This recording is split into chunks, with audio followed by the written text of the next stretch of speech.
السلام علیکم. اعوذ باللہ من الشیطان اللعین الرجیم. بسم اللہ الرحمن الرحیم.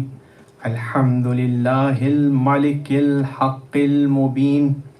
اللہم صلی وسلم وزد وبارک علی النبی الامی العربی الحاشمی القرشی المکی المدنی صاحب الوقار والسکینہ المدفون بالمدینہ العبد المعید ورسول المسدد المصطفى الامجد المحمود الاحمد ابی القاسم محمد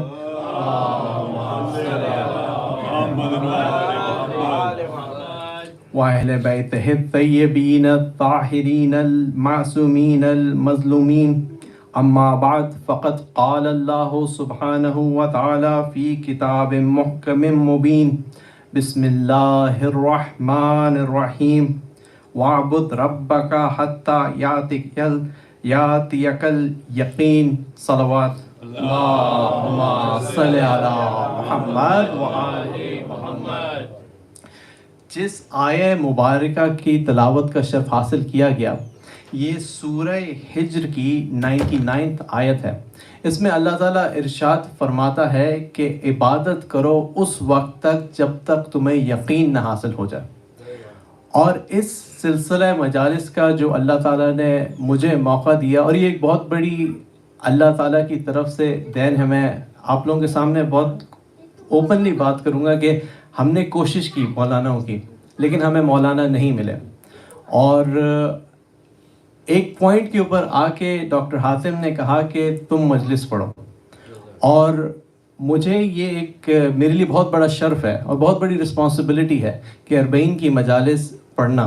تو اس لیے جس ٹاپک کا میں نے انتخاب کیا ہے، جو 4 دن مجلس پڑھیں گے، اس کا ریزن یہ ہے کہ ہماری زندگی میں یقین کی ایک بہت زیادہ ویلیو ہے، اسپیشلی ایز اے شیعہ آف اہل بیت علیہ السلام. اور دوسرا یہ کہ اس ٹاپک کو میں کنیکٹ کرنا چاہتا ہوں وہ مجالس جو یہاں پہ مجالس ہوتی رہیں. کیونکہ عابد بالگرامی صاحب جب یہاں پہ آئے تو انہوں نے ایک بات کہی دعائیں بتانے کے ساتھ کہ جب آپ یقین سے دعا مانگیں گے تو دعا میں اثر ہوگا. مولانا ہاشم نے جب مجالس پڑھی تو انہوں نے 2 باتیں بتائیں کہ دل میں جب نور اور ولایت ہوگی تو آپ کی دعاؤں میں اثر ہوگا. اسی طریقے سے جب مولانا وسیم عباس نے بات کی کہ جب حضرت زینب نے یہ مشن کنٹینیو کیا تو ہم اپنے بچوں کو جب بچپن سے یہ ولایت اور یہ مشن ان کے اندر ڈالیں گے تب اثر ہوگا، بعد میں جا کے بہت لیٹ ہو جاتا ہے. تو یہ چیزیں جب میرے نظر میں تھیں تو میں نے سوچا کہ اس ٹاپک کے اوپر، یقین کے اوپر 4 مجلسیں پڑھی جائیں اور قرآن مجید سے اور اہل بیت اطہار سے اور ہماری زندگی کے بہت سے واقعات سے سبق سیکھا جائے کہ کہاں پہ یقین ہم نے دیکھا ہے اپنی آنکھوں سے، کہاں پہ دوسروں کے مشاہدات میں آیا ہے، اور یہ یقین آتا کس طریقے سے ہے. ماشاءاللہ. صلوات پڑھیے محمد وعلی محمد.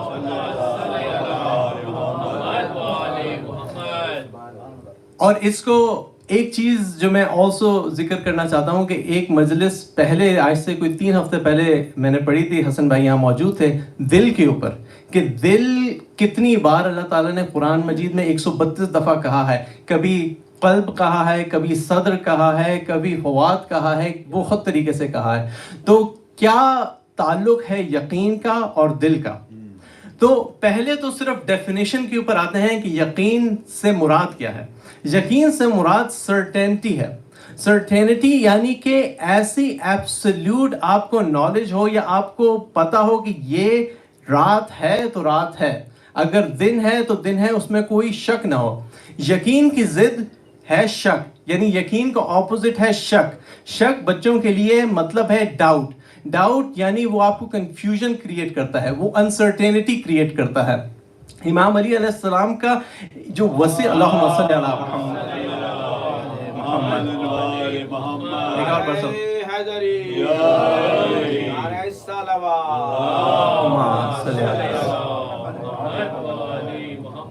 امام علی علیہ السلام اپنے لمبی جو ان کی وصیت ہے امام حسن علیہ السلام کے نام، جو کہ بہت زیادہ پیجز پہ وہ ہے، اور میں ریکمینڈ کروں گا کہ ہر آدمی کو پڑھنی چاہیے. اور اس طرح پڑھیں کہ جیسے امام آپ سے بات کر رہے ہیں، چاہے وہ چھوٹا ہے، چھوٹے بچے اگر حزیل کی عمر کے ہیں تو انہیں سمجھ نہیں آئے گی، لیکن پیرنٹس کو چاہیے کہ سمجھائیں. لیکن جب آدمی بچے مڈل سکول میں پہنچ گئے یا ہائی سکول میں، کالج میں اور بڑے، تو انہیں یہ سمجھ آنی چاہیے اور آئے گی.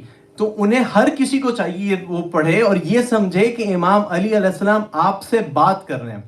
اس کے اندر اس پوری وصیت نامے میں ایک جگہ پہ امام علی علیہ السلام بیچ میں، یعنی شروع میں انہوں نے پورا بتایا کہ میں نے کیا کیا اپنے زمانے میں، اپنی زندگی میں کیا کیا ایکسپیرینسز حاصل کیے، میں کیوں بتانا چاہتا ہوں. پھر امام نے ایک بات پوری وصیت سے پہلے ایک بات کہی کہ میں تمہیں وصیت کرتا ہوں کہ اپنے دل میں، ذہن میں، دماغ میں شک نہ آنے دو اور غیر یقینی نہ آنے دو. اور کہتے ہیں کہ اگر تمہارے ذہن میں غیر یقینی اور شک آیا یا ذہن میں کفر آیا تو یہ غیر یقینی اور شک کنفیوژن پیدا کرتا ہے، اور کنفیوژن بڑھ کے لا دینی کی طرف لے جاتا ہے، اور اگر کفر آتا ہے تو وہ بڑھ کے گناہ اور معصیت کی طرف لے کے جاتا ہے. اور امام اسی وصیت میں، اسی ٹکڑے میں کہتے ہیں کہ جب بھی تمہیں سمجھ نہ آئے کوئی بات تو تم اللہ تعالیٰ کی طرف رجوع کرو اور اللہ تعالیٰ سے مدد مانگو اس معاملے میں. یہاں پہ ایک چیز جو میں نے سیکھی ڈاکٹر حاتم سے، میں آپ لوگوں سے بھی شیئر کروں گا، کیونکہ یہاں یہ شیئرنگ جو ہے ایک بہت ضروری ہوتا ہے. کچھ لوگ شیئر نہیں کرنا چاہتے اپنی چیزیں، لیکن یہ شیئرنگ کرنے سے ہم لوگوں کو اب کتنے لوگ، عابد بلگامی آپ کہتے ہیں کہ کتنے لوگ، میں ان کے ساتھ کیونکہ میں ٹریول کر رہا تھا، انہیں لے کے آتا تھا، لے کے جاتا تھا، تو میں ان سے پوچھا آپ سب کچھ شیئر کیوں کر دیتے ہیں؟ تو انہوں نے کہا کہ اگر میرے کہنے سے ایک آدمی نے بھی اس پہ عمل کر لیا اور وہ سیدھے راستے پہ آ گیا یا اس کی زندگی بدل گئی تو وہ اس کا ثواب میں ہمیشہ کے لیے شامل ہو جاؤں گا. تو ڈاکٹر حاتم نے مجھے یہ بتایا تھا آج سے کچھ پہلے، اور میں نے اسے خود امپلیمنٹ کیا اور مجھے بہت زیادہ اس سے فائدہ ہوا. جب بھی زندگی میں آدمی کنفیوز ہو کہ کوئی دو طرف جانا ہے تو ایک تو ہمیں استخارہ، لیکن اگر کنفیوژن ہو، کبھی اسکول کی کنفیوژن ہے بچوں کے لیے، کبھی کالج کی کنفیوژن ہو، کبھی کہیں کنفیوژن ہو، تو 2 رکعت نماز پڑھیں اور امام علی علیہ السلام کی دعا کریں کہ اے اللہ وہ جو میرے لیے حق میں بہتر ہو وہ کر دے، چاہے، اور اگر برا ہو تو رد کر دے، چاہے مجھے اتنا برا لگے، کیونکہ تو سب جانتا ہے، میں نہیں جانتا. اور 2 رکعت نماز پڑھیں اور پھر وہ کام جس طرف دل چاہ رہا ہو وہ کر گزریں. اور اگر وہ نہیں ہوگا حق میں تو ریجیکٹ ہو جائے گا، اگر حق میں ہوگا تو تیزی سے کام ہوتا چلا جائے گا. صلوات پڑھ دیئے محمد و آل محمد پر.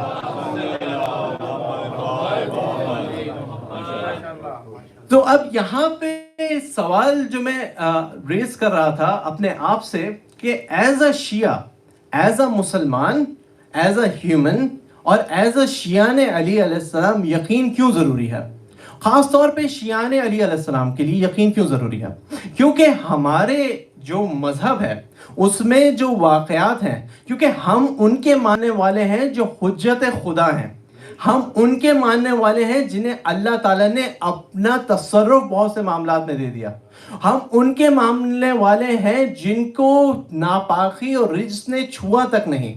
ان کے پاس وہ صلاحیتیں ہیں جو عام عقل میں سمجھ نہیں آتی، اور جب عام عقل میں سمجھ نہیں آتی تو جو عام آدمی ہوتا ہے وہ کنفیوز ہو جاتا ہے. وہ کہتا ہے کہ مردے کو زندہ تو سمجھ میں آنے والی بات نہیں، یہ زمین سے سونا نکالنا تو سمجھ میں آنے والی بات نہیں، یہ پریشانیوں کا حل پریشانی بتانے سے پہلے سمجھ میں آنے والی بات نہیں، کیونکہ ان کے جو جاننے والے اور جنہیں وہ مانتے ہیں وہ ہماری طرح کے گناہگار لوگ ہیں جن کے پاس وہ صلاحیتیں ہیں نہیں. انہوں نے کبھی وہ صلاحیتیں سنی نہیں، اور جب بڑے ہو کے سنتے ہیں تو سمجھ میں آتی نہیں. اسی لیے یہ ضروری ہے کہ جو شیعان علی علیہ السلام ہیں ان کے پاس یقین کا ایک ڈیفرنٹ لیول ہونا چاہیے، کیونکہ اللہ تعالیٰ سورہ رات کی 31ویں آیت میں خود کہتا ہے کہ اگر کوئی قرآن ایسا ہوتا جس سے مردوں سے بات ہو سکتی، جس سے پہاڑ چل سکتے، تو یہی قرآن ہوتا. اور ہم نے دیکھا کہ سوائے اہل بیت علیہ السلام کے کسی نے وہ معجزات نہیں دکھائے کہ حکم کرنے سے پہلے پہاڑ اپنا رنگ چینج کر لے، کبھی سلور ہو جائے، کبھی سونا بن جائے، کبھی جواہر بن جائے. درخت اپنی جگہ کو چھوڑ کے قریب آ جائے، جہاں سے چاہے پانی نکال لیں، جس زبان میں چاہے بات کر لیں، مردے کو زندہ کر دیں، زندہ کو مردہ کر دیں، اور لوگ آ کے کہیں کہ آپ ہی تو ہیں جس نے ابھی مجھے ملک الموت سے چھڑوا کے واپس لے کے آئے ہیں. یہ چیزیں اگر کہیں پہ نظر آئیں تو وہ صرف اہل بیت علیہ السلام میں نظر آئیں. اور ایک معجزہ جو ہماری زندگی میں ابھی ہو رہا ہے، اس معجزے کو سمجھنے کے لیے یقین ہونا بہت ضروری ہے. وہ معجزہ کیا ہے؟ وہ معجزہ وہ ہے کہ جو 1200 سال سے ہمارے قائم امام زمانہ غیبت میں ہے. صلوات اللہم صلی علی محمد وآل محمد. اس معجزے کو سمجھنے کے لیے یقین ہونا ضروری ہے. اگر یقین نہ ہو تو انسان دنیا کے حالات کو دیکھ کے اس وقت اور کہے کہ دنیا میں اتنے پرابلم ہے، وہاں پہ دیکھیں تو بچوں کی لاشیں پڑے ہیں، باپ ایک کو اٹھائے یا دوسرے کو اٹھائے، لاشیں پڑے ہیں، باپ نماز نہیں پڑھ سکتا، نماز جنازہ اسی میں گرا جا رہا ہے. لاشیں ایسی ہیں کہ سر آدھے نکلے ہوئے ہیں، کہیں پہ گردن کے اوپر سر ہی نہیں، کہیں پہ بچے اکیلے رہ گئے، بھائی بہن سب جل کے مر گئے. اس زمانے میں جب پوری دنیا خاموش ہے اور پوری دنیا نہ اس کے اوپر شور کر رہی ہے سوائے چھوٹے سے طبقے کے، 8 بلین لوگ ہیں، اس میں سے چھوٹے سے طبقے کے علاوہ کوئی جو ہے آواز بھی نہیں اٹھا رہا، استغفار تو دور کی طرف. تو پھر کس طرح پاسبل ہے کہ اللہ تعالیٰ یہ دیکھے اور اللہ تعالیٰ کا عذاب نہ آئے؟ کیونکہ پہلے اللہ تعالیٰ کا عذاب آ چکا ہے، چاہے قوم نوح ہو یا قوم عاد ہو یا قوم سمود ہو یا قوم فرعون ہو. اللہ تعالیٰ کا عذاب، اور اس وقت ایسی حالت ہے کہ پوری دنیا میں چیز نظر آ رہی ہے. یہ نہیں ہے کہ ایک چھوٹی سی جگہ پہ یہ چیز کنفائنڈ ہو، پوری دنیا میں ہر کسی کو معلوم ہے. لیکن چونکہ لوگ نہیں بول رہے اور لوگوں کے اوپر بولنے کا بھی فائدہ نہیں، کیونکہ جو پاور میں ہے وہ اس زمانے میں ہم پہنچ چکے ہیں جہاں پہ امام نے کہا کہ ایک زمانہ آئے گا کہ جہاں پہ حق بات کرنے والے کو برا کہا جائے گا، نہ صرف برا، اسے اس کے مطابق سزا دی جائے گی. تو ہم اس زمانے میں پہنچ چکے ہیں. تو ہم اس زمانے میں کیسے کہہ سکتے ہیں کہ امام کا وجود ہے؟ تو اس کے لیے سورہ انفال کی 33ویں آیت، اس میں اللہ تعالی ارشاد فرماتا ہے کہ ہم ان پر عذاب اس وقت تک نہیں بھیجیں گے جب تک آپ ان میں موجود ہیں یا یہ استغفار کر رہے ہیں. استغفار تو کر نہیں رہے تو یا تو رسول اللہ موجود ہو یا کوئی رسول اللہ کا وصی موجود ہو جس کی وجہ سے دنیا میں عذاب نہیں آ رہا. صلوات پڑھیے محمد وآل محمد پر.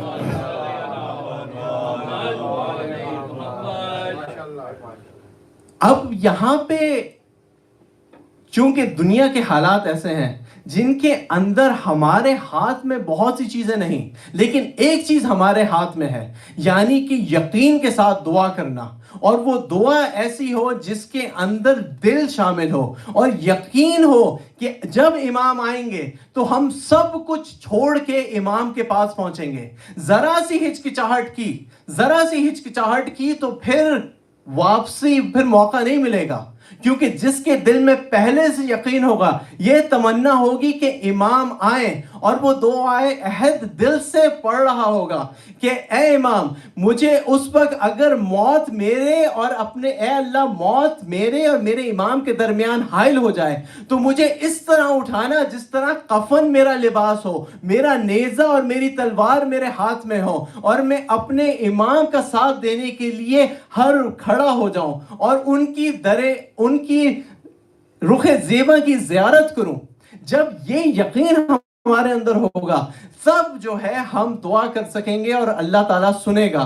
تو ہم مل کے دعا کرتے ہیں، دعائے فرج پڑھتے ہیں اور ظالمین کے لیے تباہی کی دعا کرتے ہیں اور پھر آگے چلتے ہیں. بسم اللہ الرحمن الرحیم. اللہم، سب مل کے، اللہم کل ولیک حجت ابن الحسن صلواتک علیہ وعلی آبائہ فی هذه الساعة وفي كل ساعة وليا وحافظا وقائدا وناصرا ودليلا وعينا حتى تسكنه أرضك طوعا وتمتعه فيها طويلا برحمتك يا أرحم الراحمين اللهم صل على محمد وعلى محمد. اور حضرت نوح کی دعا رب اغفر لی ولوالدی ولمن دخل بیتی مؤمنا وللمؤمنین والمؤمنات ولا تزد الظالمین الا تبارا بحق محمد وعلی وفاطمہ والحسن والحسین صلوات علی محمد وعلى محمد. دیبل خزائی ایک مولا 8ویں امام کے زمانے میں ایک شاعر تھا.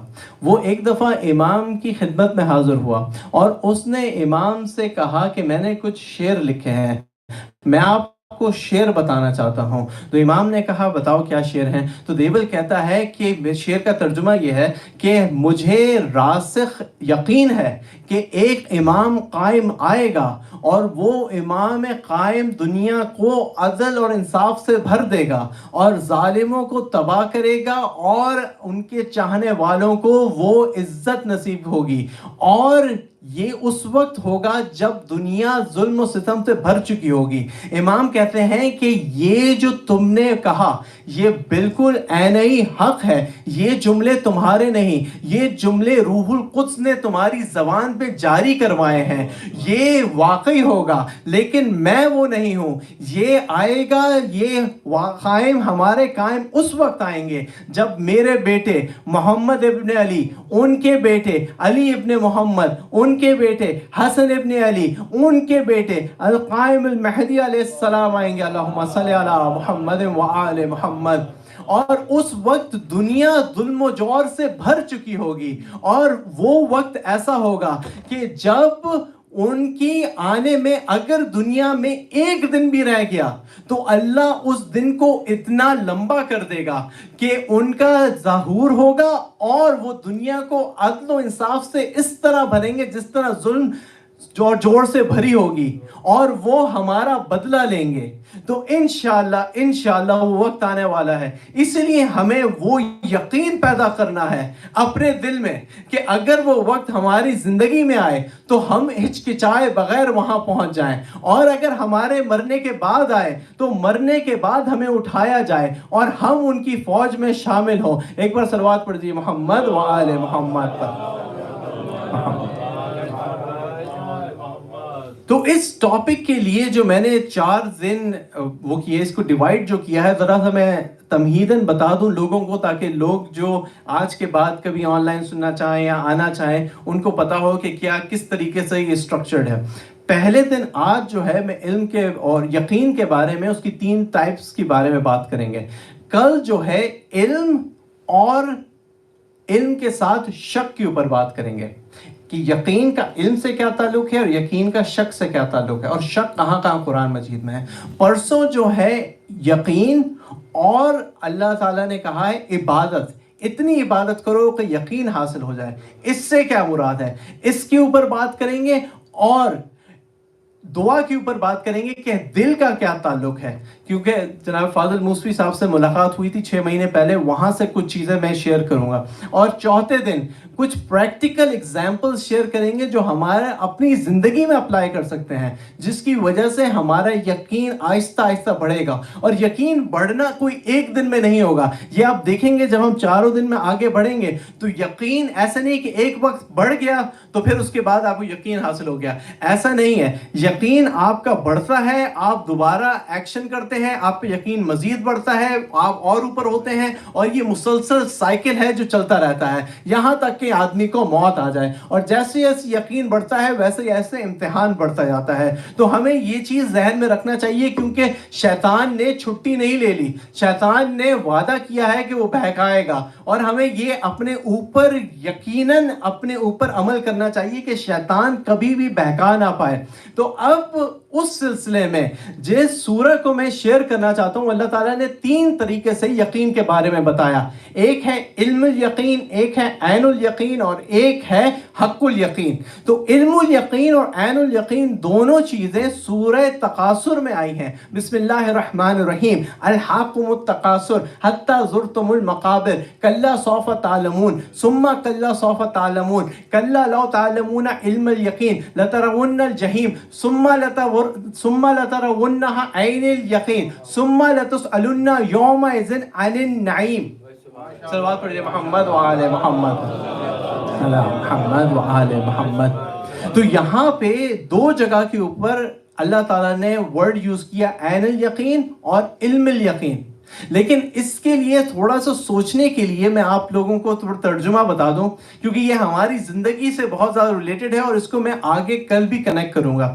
کہ اللہ تعالیٰ کہتا ہے کہ مال کی حوث نے انسان کو غفلت میں ڈال دیا ہے، یہاں تک کہ وہ اپنے مقبروں کو دیکھ لیں، قبروں کو دیکھ لیں، اور تمہیں بتایا جائے گا، اور یقیناً تمہیں بتایا جائے گا، تمہیں پلٹایا جائے گا، اور تمہیں یقین آ جائے گا علم کے ذریعے. اور جب تمہیں پلٹایا جائے گا جہنم کی طرف تو تمہیں عین الیقین ہو جائے گا، کہ آنکھوں سے دیکھ کے یقین ہو جائے گا. اور پھر آخر میں ہے کہ تم سے ضرور پوچھا جائے گا نعیم کے بارے میں.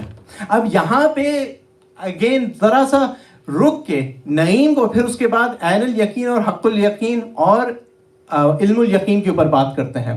کہ نعیم جو 8ویں آیت ہے اس کی، اس کے اندر جو آپ اگر غیر شیعہ قرآن مجید اٹھائیں تو اس کے اندر ٹرانسلیشن میں لکھا ہے نعیم کے علاوہ نعمتوں کے بارے میں پوچھا جائے گا اور جنرل نعمتوں کے بارے میں. جو شیعہ قرآن مجید ہے اس کے اندر لکھا ہے نعیم کے بارے میں پوچھا جائے گا. تو اس میں روایت میں ہے تفسیر میں کہ نعمان یعنی کہ ابو حنیفہ، وہ یہ میں نے پہلے جمعے پہ بھی پڑھا تھا لیکن میں دوبارہ بتانا چاہتا ہوں لوگوں کو، کہ بہت سے نئے لوگ ہیں، کہ ابو حنیفہ چھٹے امام کے پاس آئے، انہی کے زمانے میں تھے، کہا کہ اس آخری آیت سے کیا مراد ہے. تو امام نے پوچھا تم بتاؤ کہ اس آخری آیت سے کیا مراد ہے، کہ نعمتوں کے بارے میں پوچھا جائے گا. انہوں نے کہا کہ اس سے مراد ساری نعمتیں ہیں، سانس نعمت ہے، آنکھیں نعمت ہے، رزق نعمت ہے. امام نے کہا کہ یہ مجھے بتاؤ، اگر قیامت کے دن اللہ تعالیٰ نے تم سے ہر سانس اور ہر لقمے کے اندر ہر ذرہ جو اللہ نے تمہیں دیا ہے، تو اگر اس کے بارے میں ہر آدمی سے پوچھے تو کتنا ٹائم لگے گا اس کا جواب دینے میں، اور کیا تم جواب دے پاؤ گے؟ انہوں نے کہا کہ یہ سوال تو بہت انٹرسٹنگ ہے، میں سوچنے میں پڑ گئے. پھر کہتے ہیں کہ اچھا آپ ہی بتائیے کہ اس کے بارے میں کیا خیال ہے آپ کا. انہوں نے کہا اس سے مراد، اس نعیم سے مراد وہ بہترین نعمت ہے جو اللہ تعالیٰ نے انسانوں کو دی، جس کی وجہ سے انسانوں کو گمراہی سے نکال کے گائیڈنس کی طرف لے کے آیا، جس کی طرف سے اندھیروں سے اجالے میں لے کے آیا، جس کی طرف سے ظلمات سے نور کی طرف لے کے آیا، اور وہ نعمت ہے ولایت اہل بیت علیہ السلام.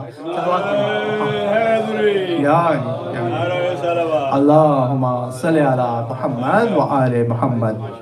تو یہ نعمت، یہ نعیم ہے. اور یہیں پہ جو ہے انسان میں فرق شروع ہو جاتا ہے کہ جو اپنی مرضی سے ٹرانسلیشن کرتے ہیں وہ ہمیشہ کنفیوژن اور شک میں رہ جائیں گے، اور جو اہل بیت سے ٹرانسلیشن لیتے ہیں وہ ہمیشہ یقین کی منزلوں پہ آئیں گے. اور اسی طریقے سے حق الیقین جو تیسری جگہ پہ یوز ہوا، وہ سورہ واقعہ کی سیکنڈ لاسٹ آیت میں ان ھذا لحق الیقین، اور اس کے بارے میں بھی ولایت سے ریلیٹڈ ہے، انشاءاللہ کل بیان کریں گے. تو اب جب یہاں پہ 3 طریقے سے آگے، تو میں بچوں کے لیے اور سب کے لیے ایک ایگزامپل دینا چاہتا ہوں. یہ ایگزامپل میری نظر سے گزری، میں نے خود مشاہدہ کیا، تو میں آپ لوگوں سے شیئر کرنا چاہتا ہوں. فرض کریں پیچھے دیوار ہے، جہاں بھی جو لوگ بیٹھے ہیں، جو سن رہے ہیں آن لائن، جو کسی اور کمرے میں ہیں، کسی بھی دیوار کو دیکھیں، اور دیوار کے پیچھے آپ کو نہیں پتا کہ کیا ہے. دیوار کے پیچھے ہو سکتا ہے کہ کوئی دریا ہو سکتا ہے کوئی پہاڑی ہو سکتا ہے کچھ ہو، آپ کو نہیں پتا. اب 2 ہی طریقے ہیں کہ آپ کو پتا چل جائے. ایک ہے کہ آپ اپنی آنکھوں سے دوسری طرف جا کے دیکھ لیں، دیوار کی دوسری طرف جا کے دیکھ لیں تو آپ کو عین الیقین ہو گیا، اپنی آنکھوں سے دیکھ لیا.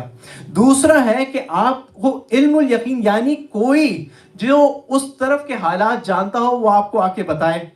اب اگر وہ آ کے بتائے تو ضروری ہے کہ وہ شخص ایسا ہو کہ جس کا کردار ایسا ہو جس کے اوپر آپ کو اعتماد ہو سکے. اور اگر اعتماد ہو بھی گیا، کردار ہو بھی گیا، تو آپ کا دل تیار ہو کہ آپ اسے مان سکیں. رسول اللہ پہاڑ پہ چڑھ کے مکہ والوں سے کہہ رہے تھے کہ کیا اگر میں کہوں کہ پہاڑ کے پیچھے لشکر ہے مان لو گے؟ سب نے کہا مان لیں گے، کیونکہ ہم نے کبھی آپ کو جھوٹ بولتے دیکھا ہی نہیں۔ لیکن جب رسول اللہ نے کہا کہ ایک بڑی آگ تیار ہے، تم کلمہ پڑھ لو آگ سے بچ جاؤ گے، کوئی نہیں مانا۔ یعنی کہ آپ کا دل بھی تیار ہو ماننے کے لیے۔ تو ایک تو آ کے کوئی بتائے، آپ کو علم دے، دوسرا ہے کہ آپ اپنے مشاہدے میں دیکھیں، یعنی کہ آپ دیکھیں کہ اچھا وہاں پیچھے دیوار ہے، آپ باہر نکلیں اور باہر نکل کے آپ دیکھیں کہ اچھا وہ جگہ جو ہے وہ وہاں پہ دیوار ختم ہو جاتی ہے، وہ بلڈنگ، یا اس کے آگے کوئی اور جگہ ہے۔ اگر اس کے آگے کوئی اور جگہ ہے تو آپ کو ہوگا کہ ہاں ہو سکتا ہے پیچھے اور کمرے ہوں، ہو سکتا ہے پیچھے ایک کمرہ ہو جس میں دنیا بھر کی آسائشیں ہوں، اور دوسرا کمرہ ہو جس میں دنیا بھر کی برائی بھسی ہوئی ہو، دھواں ہو، گرمی ہو، سب کچھ ہو، کچھ بھی ہو سکتا ہے۔ پھر آپ دیکھیں کہ لوگ آتے ہیں گھر کی طرف، آپ کے گھر کی طرف، لیکن آپ کے پاس نہیں آتے، کوئی اور کہیں اور چلے جاتے ہیں۔ پھر آپ کو ہوگا یار کہیں نشانی ہے کہ لوگ آتے ہیں کہیں اور جاتے ہیں، یعنی کہ پیچھے کوئی جگہ ہے، کوئی کمرہ ہے، لوگ آتے بھی ہیں، یعنی کہ کچھ ہے وہاں پہ۔ اب جو ہے آپ یہ سب جب مشاہدے کریں گے تو آپ کے علم میں اضافہ ہوتا رہے گا، till the point جب آپ اپنے ایکسپیرینسز سے، کہ آپ ناک کر کے دیکھیں، کبھی ٹیمپریچر دیکھیں، کبھی کچھ دیکھیں، آپ کو اندازہ ہو گیا نہیں اس دیوار کے پیچھے ہے، اور یہ جو شخص آیا ہے جو بتا رہا ہے اس کی بات میں وزن ہے، کیونکہ ہم نے دیکھا نہیں۔ یہی علم الیقین ہے، اور اگر علم الیقین ہم نے حاصل نہیں کیا اور عین الیقین کا انتظار کرتے رہے تو عین الیقین آئے گا جب زندگی ختم ہوگی، روح قبض ہوگی، جب اس بدن میں اور روح میں فراق ہوگا تو پردے ہٹ جائیں گے اور ہر چیز نظر آئے گی، لیکن جب وہ چیزیں نظر آئیں گی تو بہت دیر ہو چکی ہوگی۔ تب کچھ بھی آدمی کر لے اپنے اعمال کو چینج نہیں کر سکتا، اور جب اعمال کو چینج نہیں کر سکتا تو جو ڈیسٹینیشن چوز کر لی ہے وہی ڈیسٹینیشن پہ پہنچنا ہے، چاہے یقین جتنا بھی بڑھ جائے۔ صلوات پڑھیے محمد وآل محمد پر۔ محمد وآل محمد۔ تو اب یقین آئے کیسے؟ یقین آنے کے لیے بہت ضروری ہے کہ ہم معرفت محمد و آل محمد حاصل کریں۔ اور وہ معرفت کیسے حاصل ہو؟ کہ جب اہل بیت کے بارے میں ہم پڑھیں، ان کے معجزات کے بارے میں پڑھیں، اور اپنی زندگی میں عمل کر کے دیکھیں کہ کیا زیارت عاشورہ پڑھنے سے ہمارے مسئلے سولو ہوتے ہیں، کیا صلاۃ اللیل پڑھنے سے ہمارے رزق میں اضافہ ہوتا ہے، کیا صلۃ الرحم کرنے سے ہماری زندگی اور پریشانیاں دور ہوتی ہیں۔ اگر ہم ایکشن لیں گے اور اس ایکشن کے بعد ہمیں نتیجہ ملے گا تو ہمارے یقین میں اضافہ ہوگا۔ اسی طرح جب آٹھویں امام نے اپنی امامت ان کی شروع ہوئی تو لوگوں نے پوچھا امام ہمیں یہ بتائیے کہ ہمیں پتہ کیسے چلے کہ آپ امام ہیں۔ لوگ پوچھ رہے ہیں بصرہ میں، اور لوگ کہہ رہے ہیں، ایک صحابی نے کہا کہ امام کی کوالٹی یہ ہے کہ وہ مختلف زبانوں میں بات کرتا ہے، وہ مختلف ادیان کو ان کی کتابوں سے جواب دیتا ہے۔ تو امام نے کہا کہ تم بصرہ جاؤ، میں 3 دن بعد وہاں پہنچوں گا۔ 3 دن بعد امام وہاں پہنچے، اس نے لوگوں کو بتایا کہ آٹھویں امام علی ابن موسیٰ رضا علیہ السلام، اللہم صلی علی محمد وآل محمد، وہ تمہارے امام ہیں، اور ان کی طرف تم لوگوں کو اپنی امامت کا اقرار کرو، اور وہ 3 دن بعد یہاں پہ آئیں گے، کیونکہ لوگوں نے پوچھا کہ ان کی نشانی کیا ہے، وہ آئیں گے اور خود سوال کر لینا۔ جب امام پہنچے تو جواب یہ ملا کہ امام نے کہا کہ اس ایریا میں جتنے بھی سندھی، رومی، عیسائی، جوئش، جتنے بھی دوسرے مذاہب کی دوسری زبانوں کے لوگ موجود ہیں انہیں بلاؤ اور ان سے میں بات کروں گا۔ اور امام نے سب کو، جب سب جمع ہو گئے تو عیسائی سے اس کی اپنی زبان میں بات کی اور اس سے کہا کہ میں تمہیں بتاتا ہوں کہ کہاں کہاں تمہاری کتابوں میں رسول اللہ کا ذکر ہے۔ پھر اس کے بعد یہودی سے بات کی اس کی اپنی عبرانی زبان میں، اور بتایا تمہاری جو قدیمی کتابیں ہیں اس میں کہاں کہاں پہ رسول اللہ کا ذکر ہے۔ اور ان سے کہا کہ تم لوگ میری بات کیوں نہیں مانتے؟ انہوں نے کہا اس وجہ سے نہیں مانتے کیونکہ ہمیں ڈر ہے کہ ہماری جو پاور ہے یہ ختم ہو جائے گی۔ تو امام نے کہا میں تمہیں گارنٹی دیتا ہوں کہ نہ تمہارے اوپر کوئی زبردستی کرے گا اسلام لانے کی، تمہاری مرضی، تم جو کچھ کہو۔ تو انہوں نے کہا ہاں یہ ساری باتیں موجود ہیں، بائیں نہیں اسی طرح موجود ہیں۔ امام نے سندھی میں ایک عورت سے، ایک آدمی سے بات کی جو سندھی بولتا تھا، اور اسی طرح کی رومی زبان میں رومی زبان والے سے بات کی، تو سب لوگوں کو جب یقین ہو گیا تو امام نے پھر ایک اور کہا کہ میں آج صبح والی مدینہ کو کہہ کے آیا ہوں کہ میں واپس آ کے خط کا جواب دوں گا، ابھی دوپہر ہو رہی ہے، ابھی میں واپس مدینہ جاؤں گا۔ تقریباً یہاں سے مدینہ، اگر آپ مدینہ سے کوفے کا اندازہ لگائیں 800-900 میل کا راستہ ہے۔ امام نے اس شخص کو جو امام کے ساتھ تھا، جسے بھیجا تھا کہ مدینہ سے جا کے بتاؤ کہ میں آؤں گا، اس سے کہا تم میرے ساتھ چلو، اسے اپنے گھر پہ چھوڑا۔ بصرہ میں جہاں گھر تھا کہا تم آنکھیں بند کرو، بصرہ میں اس نے آنکھیں کھولی، وہ اپنے گھر پہ موجود تھا، اور اس نے دیکھا کہ امام موجود نہیں تھے، اور پھر امام نے اس سے کہا تھا کہ میں چند دن بعد کوفے آؤں گا، تو کوفے جا کے یہی میں بتاؤں گا۔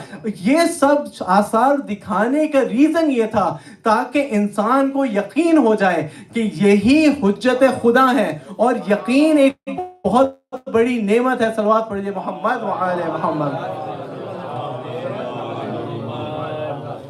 تو ایک اور روایت یہ کہ ہماری زندگی سے، یہ میں نے ابھی شیخ اخدون ہیں، انہوں نے یہ واقعہ بیان کیا، اور بہت ہی انٹرسٹنگ واقعہ تھا۔ ایران کے ایک تاجر تھے حاجی محمد حسین تہرانی، اور وہ تاجر تقریباً 80-90 سال کے تھے۔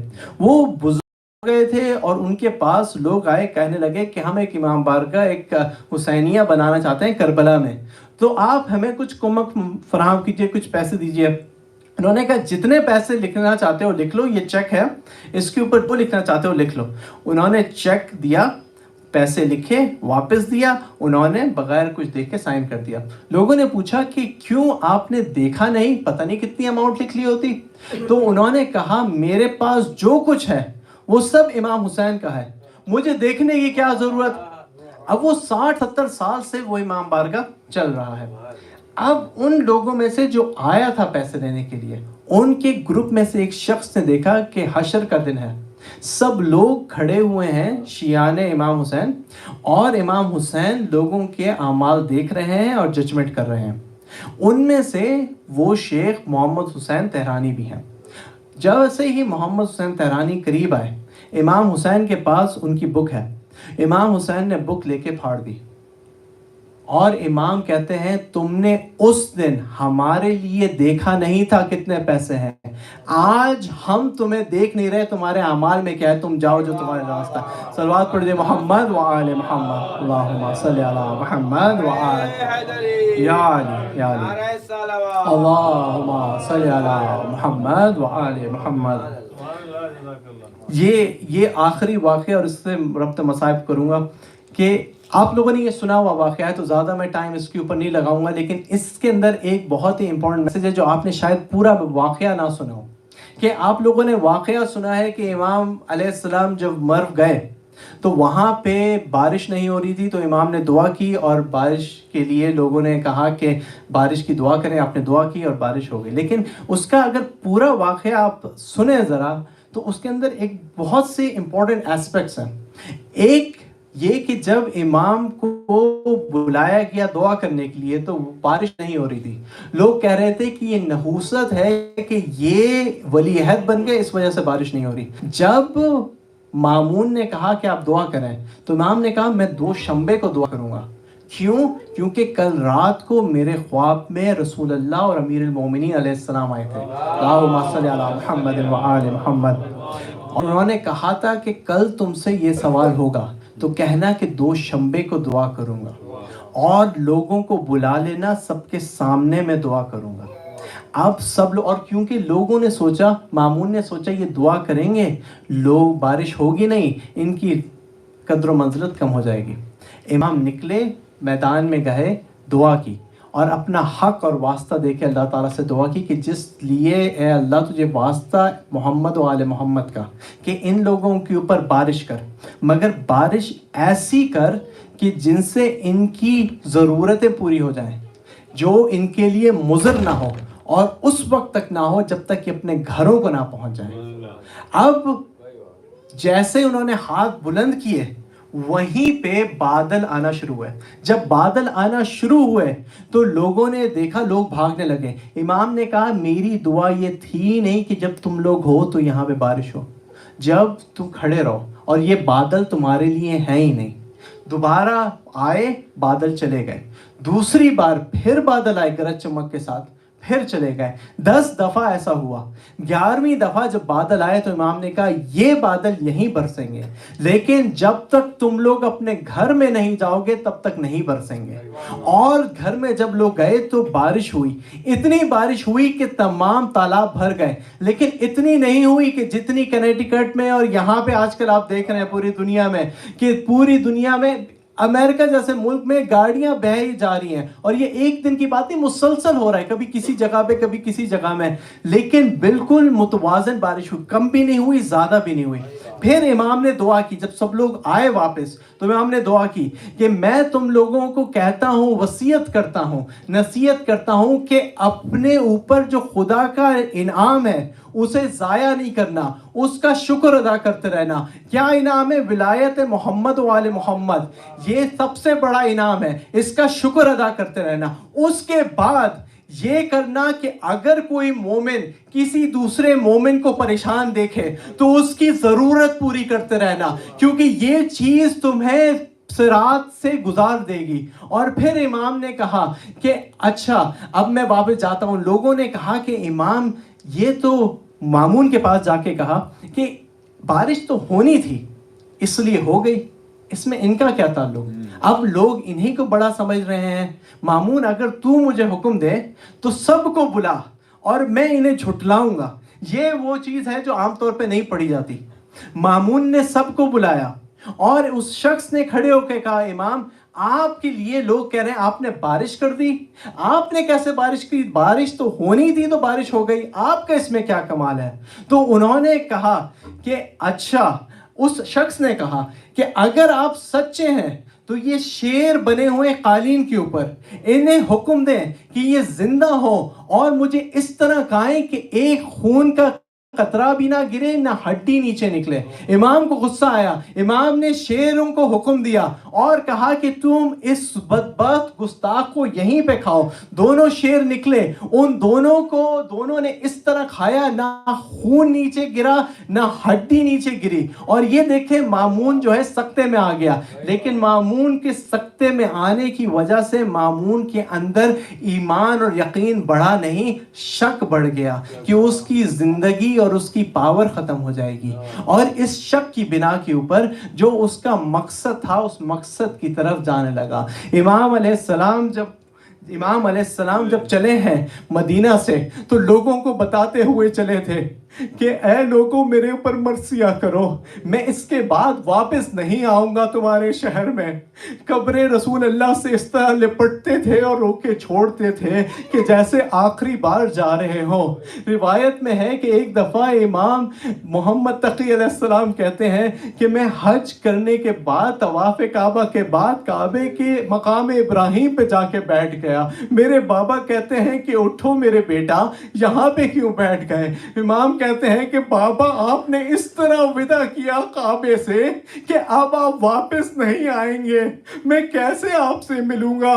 اب امام علیہ السلام جب روانہ ہوئے تو وہاں جا کے امام کا کوئی دوست نہیں، کوئی مددگار نہیں، کوئی بھائی نہیں، کوئی بہن نہیں، کوئی بیٹا نہیں۔ ایک دن امام علیہ السلام کے بعد دیب الخزائی آیا، اس نے کہا امام میں نے ایک مرثیہ لکھا ہے۔ امام نے سب کو بلایا، دیبل سے کہا کہ تم اس جگہ پہ بیٹھو، مرثیہ پڑھ رہے ہو، تم میرے جد کے ذاکر ہو تم اس جگہ پہ بیٹھو. اس نے مرثیہ پہننا شروع کیا. اے فاطمہ زہرا آپ کے گلشن ادھر ادھر بکھر گیا. کوئی کربلا میں ہے, کوئی نجف میں ہے, کوئی کاظمین میں ہے, آپ کا گلشن تتر بتر ہو گیا. اے فاطمہ زہرا جب وہ تمام کاظمین تک آیا کہ آپ کے ایک بیٹے کو پل کے اوپر چھوڑ دیا تھا اور اس کو کوئی دفنانے والا نہیں تھا, اس کے بعد امام نے ایک رقعہ بھیجا اور رقعے میں کچھ لکھا تھا. دیبل نے پڑھا, دیبل نے کہا مولا یہ کیا آپ نے لکھا کہ اے فاطمہ زہرا آپ کا ایک بیٹا توس میں دفن ہوگا جس کے اوپر زمین و آسمان گریا کریں گے. یہ کون بیٹا ہے؟ میں تو آپ کا شیعہ ہوں, میں تو سمجھتا تھا کہ سب کو میں جانتا ہوں کہ کون کہاں دفن ہے. امام نے کہا یہ میں ہوں, میں یہی توس میں اپنے گھر سے دور دفن کیا جاؤں گا. جس دن امام کا شہادت کا وقت آیا, اب امام کے پاس کوئی بھائی, کوئی بہن, کوئی بیٹا نہیں. امام نے ابا سلط کو بلایا اور دوسرے ایک آدمی کو بلایا اور کہا کہ دیکھو اب وہ وقت آ گیا ہے جب کہ امام کو شہادت کے لیے مقرر کیا گیا ہے. اب مجھے بلایا جائے گا کل صبح. کل صبح مجھے انار اور انگور میں وہ زہر دیا جائے گا, اور جب زہر دیا جائے گا اگر میں واپس آؤں اور میرے سر پہ امامہ ہو تو مجھ سے بات نہ کرنا. اب اس شخص کی طرح اس شیعہ کے دل میں ذرا سوچے کہ آپ کا امام آپ کو بتا رہا ہے میں شہید ہوں گا اور آپ کچھ کر بھی نہیں سکتے. امام گئے, جب واپس نکلے تو سر پہ امامہ تھا. گھر میں گئے, طبیعت خراب ہونی شروع ہوئی. ابا سلط سے کہا کہ یہاں پہ مجھے دفن کرنا, دوسری جگہ پہ کوشش کریں گے لیکن دفن نہیں کر پائیں گے. جب یہاں پہ دفن کرنے کے لیے قبر کھودیں گے تو وہیں پہ میری زری بنی بنائی نکلے گی. وہیں پہ زری زمین کھودی تو 9 طبقے نیچے ایک زری تھی, وہاں پہ امام کو دفن کیا گیا. امام محمد تقی علیہ السلام حجاز سے آئے, انہوں نے غسل و کفن دیا. لیکن ذرا سوچئے کہ جب امام کو شہید کیا گیا, ان کا دفن ہوا, ان کا کفن ہوا, لیکن امام حسین علیہ السلام جب شہادت کے بعد ان کی جسم پڑا ہوا تھا زمین کے اوپر اور ان کا سر نہیں تھا اپنی کا جسم کے اوپر, تو ایک آواز اٹھتی ہے کہ سب لوگ نالین بندی کرو, سب لوگ گھوڑوں کی نالین لگاؤ, سب لوگ سارے جسموں کو ہم رو دیں گے, گھوڑے چلانے ہیں جسموں کے اوپر. اب جب یہ بات آئی تو وہاں پہ ذرا تصور کریں ایک سیکنڈ کے لیے کہ وہ بہن, وہ بیٹیاں دیکھ رہی ہیں کہ ہمارے لوگوں کی لاشیں بھی پامال کیے جائیں گے. اتنے میں آواز اٹھی, حضور ہمارا ہے, ہمارے بندے کو نہیں پامال کرنا, ہمارا حر ہے. اسی طرح دوسرے کو بلایا, ہمارا اور ہے, ہمارا جون ہے, ہمارا یہ ہے, ہمارا وہ ہے. سارے لاشیں اٹھا لیے, بس ایک لاشا رہ گیا جس کے اوپر گھوڑے دوڑتے تھے.